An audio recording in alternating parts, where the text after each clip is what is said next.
दोस्तों, कोलकाता में डॉक्टर बिटिया से जुड़ी एक दिल दहला देने वाली खबर सामने आ रही है, जिसे जानकर आप हैरान रह जाएंगे, आपके भी होश उड़ जाएंगे। यह जानकारी इतनी चौंकाने वाली है कि इसे सुनकर आपके पैरों तले जमीन खिसक जाएगी। सीबीआई के हाथ एक ऐसा सबूत लगा है जो चीख चीख कर बयां कर रहा है कि डॉक्टर बिटिया की हत्या हॉस्पिटल में नहीं कहीं और हुई थी। इसके अलावा आरजे कर्रर मेडिकल कॉलेज के एक अधिकारी की बीवी ने ऐसी पोल खोली है कि बिल में गुस्से असली दरिंदे बाहर निकलकर चूहों की तरह छटपटा लगे हैं। उनके पैरों तले जमीन खिसक गई है। अब तक जिस व्यक्ति को सभी आरोपी मान रहे थे, जिसे भारत भर में अपराधी समझा जा रहा था, असल में वह व्यक्ति असली आरोपी नहीं निकला और असली दोषी का नाम सामने आते ही सच्चाई जानकर आप दंग रह जाएंगे। दोस्त, हकीकत यह है कि दरिंदगी की यह घिनौनी घटना जिस हॉस्पिटल में होने की बात कही जा रही थी, असल में वहां नहीं हुई थी। अब इस मामले में बड़ा खुलासा हुआ है। दरअसल जिस वीडियो को अब तक दिखाया जा रहा था वह असलियत से बहुत दूर है, लेकिन जो वीडियो मैं आपको आगे दिखाऊंगा उसमें सब कुछ साफ साफ दिखाई देगा। इस वीडियो में हकीकत सामने आएगी कि डॉक्टर बिटिया के साथ दरिंदगी हॉस्पिटल में नहीं बल्कि कहीं और हुई थी। उस काली रात डॉक्टर बिटिया के साथ जो कुछ हुआ उसे देखकर और सुनकर भगवान ने भी शायद सोचा होगा कि आखिर उसने कैसे ऐसे दरिंदों को बना दिया जो अपनी वासना की प्यास बुझाने के लिए एक बेटी की जिंदगी को बर्बाद करने पर उतारू हो गए। ये घटना इंसानियत को शर्मसार करने वाली है और यह देखकर हर किसी का दिल दहल जाएगा। आगे इस मामले में और भी चौंकाने वाले खुलासे होंगे जो इस हृदय विदारक घटना को एक नए मोड़ पर लेकर जाएंगे। इस घटना को डॉक्टर बिटिया का परिवार जीवन भर नहीं भूल सकता। दोस्तों, आपको बता दें कि अगर आप यह सोच रहे हैं कि डॉक्टर बिटिया का कातिल केवल संजय रॉय है तो आप पूरी तरह से गलत हैं। अब इस मामले में बड़े खुलासे हो चुके हैं और सच सामने आने लगा है। आज हम आपको उन सबूतों के साथ वह सच्चाई बताएंगे जिसे आपने अभी तक ना सुना होगा ना सोचा होगा। यह सच्चाई इतनी नेवाली कि इसे जानने के बाद आपके होश उठ जाएंगे और आप यह सोचने पर मजबूर हो जाएंगे कि आखिर यह इतना बड़ा खेल कैसे रचा गया। दोस्तों, यकीन मानिए, कोलकाता डॉक्टर बिटिया के केस को लेकर जो बातें सामने आई हैं उससे यह तो पक्का हो गया है कि जल्द ही डॉक्टर बिटिया के दरिंदों को फांसी होने वाली है। हम इस पूरे मामले की तह तक जाएंगे और आपको विस्तार से बताएंगे कि उस रात वास्तव में क्या हुआ था। लेकिन वीडियो में आगे बढ़ने से पहले आपसे एक ही रिक्वेस्ट है कि अगर आप भी इस डॉक्टर बिटिया को इंसाफ दिलाना चाहते हैं तो डॉक्टर बिटिया के लिए, उस बेचारी बिटिया के न्याय के लिए कमेंट बॉक्स में justice for Kolkata female doctor जरूर लिख दें। दोस्तों, हम और हमारी पूरी टीम इस डॉक्टर बिटिया को इंसाफ दिलाने की लगातार प्रयास कर रही है, इसलिए इस वीडियो पर एक लाइक तो बनता है। फटाफट वीडियो को लाइक कर दीजिए। दोस्तों, जैसा कि सीबीआई को संजय राय ने बताया कि जब मैं हॉस्पिटल के सेमिनार हॉल में गया तो पहले से ही डॉक्टर बिटिया की डेड बॉडी उस सेमिनार में पड़ी हुई थी, खून से लथपथ थी। जब मैंने देखा तो मैं घबरा गया और लड़खड़ाते हुए किसी चीज से टकरा गया और वहां पर हमारा ईयरफोन गिर गया। हमने डॉक्टर बिटिया को नहीं मारा है, ये तो एक बात हो गई। दूसरी बात ये है कि सीबीआई को एक और सबूत मिले थे जिसमें बताया गया था कि डॉक्टर बिटिया जब चेस्ट मेडिसिन रूम में जा रही थी तो डॉक्टर बिटिया के पीछे कई लोग फॉलो करते हुए चेस्ट मेडिसिन की ओर जाते हुए देखे गए थे। इसके अलावा चेस्ट मेडिसिन की रूम का जब गहराई से एग्जामिन किया गया तो पता चला कि उस चेस्ट मेडिसिन रूम में 10 लोगों के फुटप्रिंट्स पाए गए थे, जबकि सेमिनार हॉल में किसी के भी फुटप्रिंट्स नहीं मिले थे। दोस्तों, अब आप लोग सोच रहे होंगे कि क्या चेस्ट मेडिसिन रूम में डॉक्टर बिटिया को मारा गया था, उसके साथ इतना जघन्य अपराध किया गया था। तो दोस्तों, मैं आपको बता दूं, यह भी सच नहीं है। जब आप सच जानेंगे तो आपके होश उड़ जाएंगे। सबसे हैरानी वाली बात तो यह है कि सीबीआई को कंफ्यूज करने के लिए सीबीआई को यह पता ना चले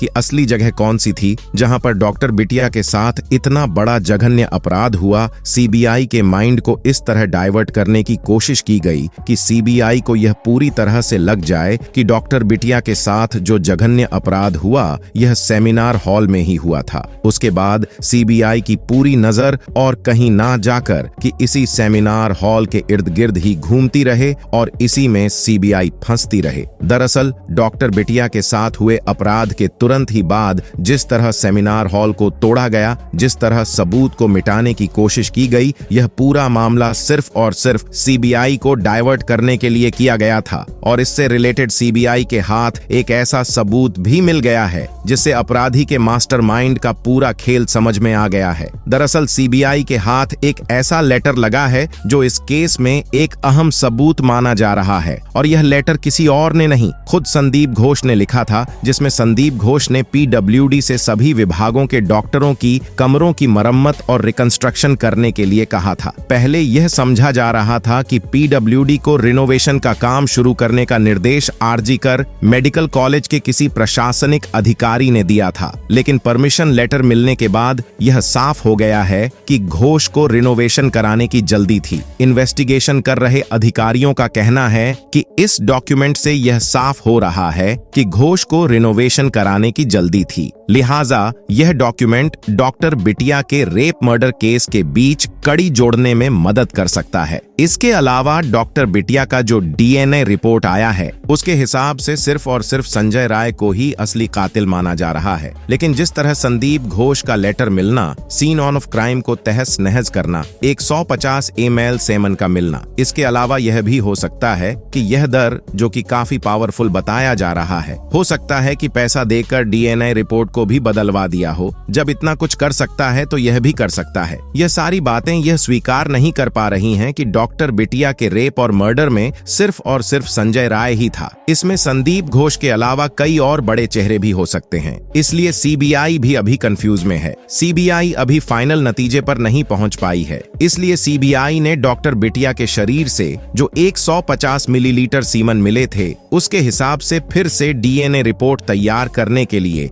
एम्स के डॉक्टरों को कहा गया है कि फिर से इसकी बारीकी से एग्जामिन कीजिए, डॉक्टर बिटिया के डीएनए की फिर से जांच कीजिए, क्योंकि अभी हमें कंफ्यूजन है। सारे सबूत जो मिल रहे हैं, इसको देखते हुए यह यकीन नहीं किया जा सकता कि सिर्फ और सिर्फ इस पूरे वार्ड में संजय राय ही था। अब दोस्तों, यह जान लेते हैं कि वह ऐसे कौन से सबूत हैं जो चीख चीख कर बयान कर रहे हैं कि डॉक्टर बिटिया का रेप और मर्डर हॉस्पिटल में नहीं कहीं और हुआ था। दोस्तों, अभी अभी खबर आ रही है कि सीबीआई और ईडी को संदीप घोष के एक आलीशान फार्म हाउस के बारे में पता चला है। जैसे ही सीबीआई को यह खबर मिली, वैसे सीबीआई संदीप घोष के फार्म हाउस पर पहुंची। उसके बाद जो हुआ दोस्तों, अगर आप लोग सुनेंगे तो आपके होश उड़ जाएंगे। दरअसल जैसे ही सीबीआई संदीप घोष के फार्म हाउस के अंदर घुसी, चारों तरफ देखा, बारीकी से छानबीन किया। बड़े मुश्क के बाद सीबीआई को कुछ ऐसा दिखा जिसके बाद सीबीआई के भी होश उड़ गए। दरअसल सीबीआई को एक ऐसा गोपनीय रूम दिखा उस फार्म हाउस में, जिसके अंदर जाने का रास्ता एक रूम के फर्श के बीचों बीच एक होल बना हुआ था और उसको टाइल से कवर वरअप किया गया था, जिससे कि किसी को ना पता चले कि इस फर्श के नीचे भी तहखाने में भी रूम बने हुए हैं। और उस रूम में जब सीबीआई पहुंची तो सीबीआई के हाथ कई ऐसे सबूत लगे हैं जो इस केस को अंतिम स्टेज पर लाकर खड़ा कर सकते हैं।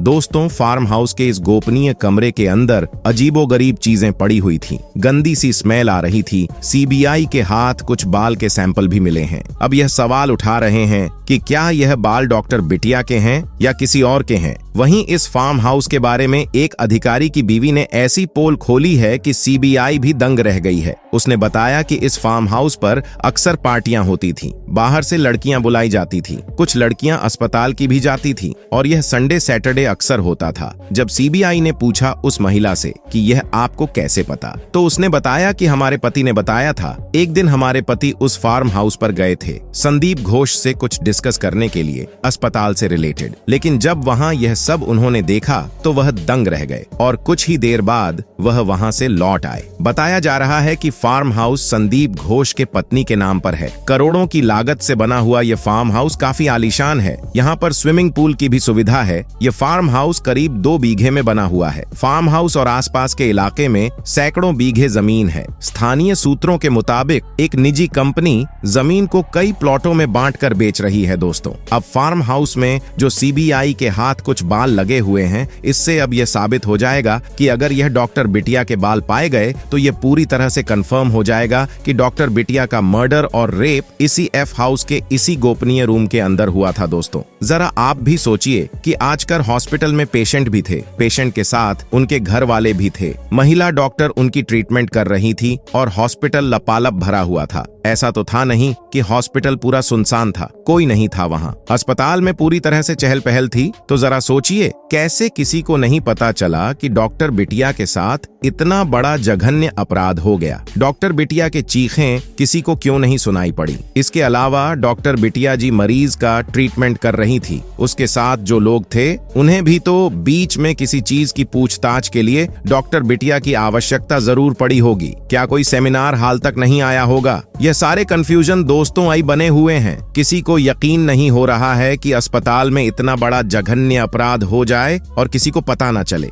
अगर किसी को पता नहीं चला है तो यह पूरी तरह से कंफर्म हो गया है कि डॉक्टर बिटिया का रेप और मर्डर हॉस्पिटल में नहीं हुआ। हो सकता है कि डॉक्टर बिटिया का रेप और मर्डर इस फार्म हाउस के अंदर हुआ हो। अब तो दोस्तों डीएनए रिपोर्ट जो आएगी उसके बाद यह पता चल जाएगा कि पूरा मामला आखिर में क्या है। सीबीआई बड़े एक्शन में है। जल्द से जल्द फाइनल रिजल्ट लोगों के साथ सामने लाने की वह भरसक प्रयास कर रही है। जल्द ही डॉक्टर बिटिया को इंसाफ जरूर मिलेगा। अगर पॉलिटिकल दबाव में यह सारी चीजें नहीं की जाएगी तो जरूर जेन्युइन रिजल्ट सामने निकल कर आएगा और इस केस का असली अपराधी जरूर पकड़ा जाएगा, उसे फांसी जरूर होगी। तो दोस्तों डॉक्टर बिटिया के असली अपराधी को कौन सी सजा मिलनी चाहिए इसके लिए कमेंट बॉक्स में जरूर बताइएगा। तो दोस्तों जय हिंद जय भारत।